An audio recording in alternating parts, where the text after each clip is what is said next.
Ito na mga amig. So, simulan na natin. Yun. Diba? Simula yung kalbaryo natin dito mga amig. So,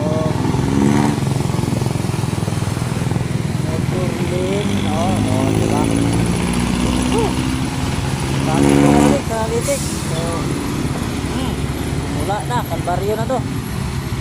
So, malalaki kasi itong nanda sa motorlin. So, sisingit-singit tayo kung saan pwede tayo sisingit. Hindi pwedeng mag-speed tayo rito mga amig. So, isang ano lang.